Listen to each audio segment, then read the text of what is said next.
네, 반갑습니다. 이번 종목은 삼보 모터스입니다. 네, 삼보 모터스도 제가 지난 금요일에 베팅을 하였는데, 그 종가 베팅을 하였는데, 이제 오늘 단톡방에서 말씀드렸던 것들이 있습니다. 뭐 분산으로 선택했을 때 어떤 종목들을 선택을 했는지, 첫 번째로 글 상자를 통해서 조금 제가 단톡방에 언급을 했던 거를 조금 말씀드리자면은, 첫 번째로는 하락장에 이제 지수가 빠졌을 때, 지수가 하락했을 때 반등하는 종목, 그런 테마주들이 있죠. 두 번째로는 시장과 같이 움직이는 종목. 예를 들어 반등이 나왔을 때, 조금 이제 얘는 상승이, 이제 지수가 상승했을 때, 네, 그 한마디로 지수가 하락했을 때 반등한 종목이라니까 이제 반대로 움직이는 애들, 뭐 이런 식으로 생각하면 되겠죠. 네, 좀 칸이 이상하니까.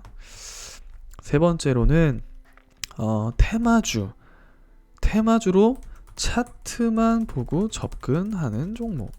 네, 무슨 뜻이냐면 지금 무슨 테마가 핫하죠? 지금 뭐 핫한 테마가 많이 없다 보니 뭐 오늘은 뭐 네옴시티가 아무리 움직인다 하더라도 뭐 예를 들어서 최근에 뭐 휴마시스 같은 애들 또는 신라젠, 네, 이런 뭐 신라젠 뭐 이제 거래 재개가 되면서 거래대금 발생하고 그런 테마주들이 있죠. 뭐 그런 신라젠도 매매를 했는데 그거는 이제 다른 영상으로 따로 찍을 겁니다. 네, 그리고 네 번째로 이제 삼보모터스는 아무래도 네 번째와 맞지 않을까 싶어요. 하락의 음봉 차트에 외국인 또는 기관이 매수가 보인 종목. 네, 이렇게 보시면 될 것 같습니다. 뭐 이렇게 되네요. 처음 써보네요. 네, 이렇게 이 중에서 삼보모터스는 네 번째 패턴을 이용을 하였다. 뭐냐면 얘네들도 지금 보면은 왜 이제 또 뉴스 정리를 좀 많이 안 했었습니다. 죄송합니다. 특징을 치면은 테슬라 중국 상하이 공장 생산 라인 증설을 했다. 자율주행 소프트웨어의 확대 기대감에 상승을 했다. 뭐 테슬라 완전 자율주행 확대, 뭐 이런 얘기들이 많이 있네요. 또 테슬라가 그런 소식이 있었죠. 실적이 좋지만 네, 이제 하락을 하였다. 뭐 이렇게 있지만 이렇게 있어서 좀 빠졌다라고 생각하기 좀 어렵고요. 그냥 지수가 빠졌으니까 테슬라도 좀 매도를 하고 그런 식으로 좀 다가가지 않았을까. 그리고 굳이 테슬라와 이제 뭐 커플링 효과를 뭐 보이진 않을 것 같다. 그냥 단순 차트와 수급 그것만을 이용을 하는 게 맞지 않았을까 싶습니다. 이런 패턴들 많이 아시죠? 거래 발생하고 눌림이 나오면서 뭐 다시 한 번 더 거래가 발생이 될 수도 있고, 그건 또 테슬라 뉴스를 또 언급을 하겠죠. 그렇기 때문에 최근에 나왔던 뉴스를 활용을 해서 이 뉴스가 재탕이 되면서 상승을 합니다. 그래서 만약 삼보모터스를 보유하고 계신 분들이 있다면 물타기 시점을 조금 기다리고 있다면 불타기를 하는 게 좀 더 좋지 않을까 생각이 좀 되고요. 왜냐면 이 테마가 지금 주도를 했던 테마주는 아니잖아요. 네, 그렇기 때문에 다른 테마가 나올 수 있기 때문에 굳이 지금부터 매수를 하기는 좀 어렵지 않을까 생각이 됩니다. 저는 제가 접근했던 방법은 오로지 음봉이 나오고 내가 매수를 하고 싶어하는, 또 이것도 분봉 아까 전에 에코프로나 현대에버다임에서 말씀드렸던 것처럼 특정 구간 이탈이 나는데 여기서 분명히 외국인이 매수를 했으니까 매수를 잡아야지 했던 분들이 분명히 있을 거예요. 근데 지금 장은 뭐예요? 파동이 있고 박스권에 갇힌 장이잖아요. 그럼 어떻게 해야 돼요? 나는 남들이 사고 싶어하는 가격을 매도 시점으로 두고 한 번 더 빠졌을 때 음봉이 나왔는데 외국인이 잡아가고 있다. 잠정으로도 나올 수 있고 이렇게 거래원 순간 거래량 뭐 이렇게 나올 수도 있고 뭐 프로그램 상황들 그렇게 좀 확인할 수 있잖아요. 그래, 오늘부터 더 빠진다더라도 그러면 2분할, 3분할로 생각을 해도 되니까 일단 오늘 1분할 매수를 잡자. 그래서 매수를 잡았는데 상승이 바로 나오는 거예요. 근데 저는 지금 제 원칙상 시초가 매도. 만약에 전날 나스닥이 상승을 했다. 나스닥이 상승을 한다면 해외 증시 차트를 봐야겠죠. 상승을 한다면 한국 주식은 시초가가 갭상승에서 시작하겠구나. 그러면 매도를 하는 편입니다. 네, 그냥 바로바로 매도를 하는 편이고요. 그 다음 또 빠지면 매수를 하고, 그 다음에 또 여기서 그럼 더 오르면 어떻게 하면 오르는 매매를 하면 됩니다. 저 같은 경우에는 눌림 매수, 돌파 매수, 그 다음에 뭐 다양한 매매를 할 수 있기 때문에 돌파 매수 하는 영상들은 2020년도, 2021년도 제 과거 영상들을 보면 좋을 것 같고요. 저도 돌파 매매를 많이 선호하기 때문에 눌림 매수는 진짜 주식이 너무 쉽다라고 생각이 들어요. 그냥 사고 싶은 종목이 있다? 그러면 조금 더 빠지는 순간에 산다.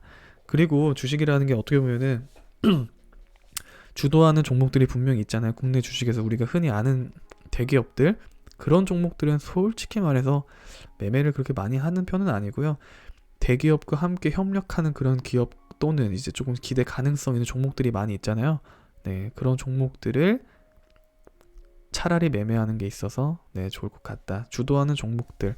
그럼 어떻게 찾아요? 라고 하잖아요. 그럼 거래대금 상위 종목만 잘 보면서 이런 테마주들이 돌고 있구나. 한미글로벌이 도대체 뭐지? 이건 이제 많이 알겠지만요. 이런 신규 상장 애들 말고 뭐 예를 들어서 위메이드가 뭐지? 또는 뭐 노토스가 뭐였지? 뭐 성우하이텍이 도대체 뭐지?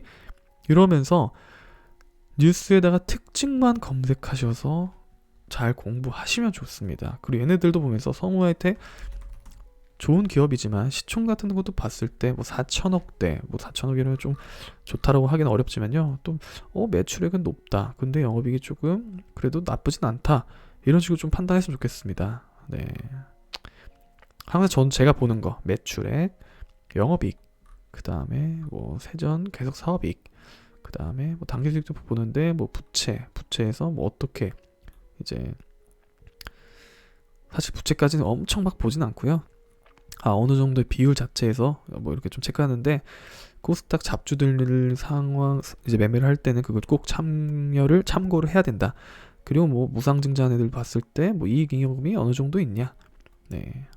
갑자기 까먹었네요. 어떤 자본잉여금이었는지 하여튼 갑자기 까먹었는데 그거는 따로 좀 찾아보도록 하겠습니다. 유상증자를 하는 애들 기본 주주배정 유상증자를 하는 기준이 또 있는데 갑자기 까먹었습니다. 그거는 나중에 영상에서 말씀을 드려야 될 것 같습니다. 따로 그 칸을 만들어야 될 것 같아요. 아마 네이버 카페나 그런 데 나와 있을 것 같은데 너무 몇 달 쉬었다고 이렇게 까먹는 건 또 웃긴 것 같습니다. 네, 일단 이런 식으로 영업활동 플러스 뭐 투자활동 마이너스 재무활동 마이너스를 많이 선호하는 편입니다.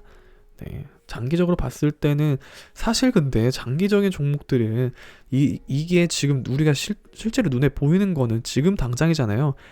근데 기관과 외국인은 뭐예요? 미래를 보고 이게 나중에 어떻게 바뀔지에 대해서 체크를 하고 이게 실적이 좋아질 거에 대해서 미리 선취매를 하잖아요. 그런 건 어떻게 접근하냐면 이 일목균형표 구름대들 또 너무 설명해드리기 길어지는데 일목균형표의 구름대들이 이제 돌파를 했을 때 또는 잡주였는데 바닥권에서 갑자기 고점을 돌파할 때 이런 식으로 고점을 돌파하는 순간에 또는 이제 수급창이 정말 중요해요. 가격이 바뀔 때의 수급창이에요.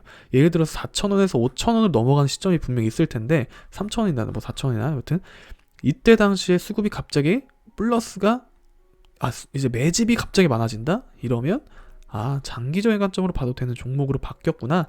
이런 식으로 판단하면 될 것 같습니다. 그래서 아마 이때 너무 많이 넘어가야 되네요. 하여튼 그거는 각자 체크를 해보신다면 뭔가 순간 변화되는 시점에서 조금 신기한 수급창의 변화가 볼 수 있습니다. 2020년도 12월 달 한번 봐볼게요.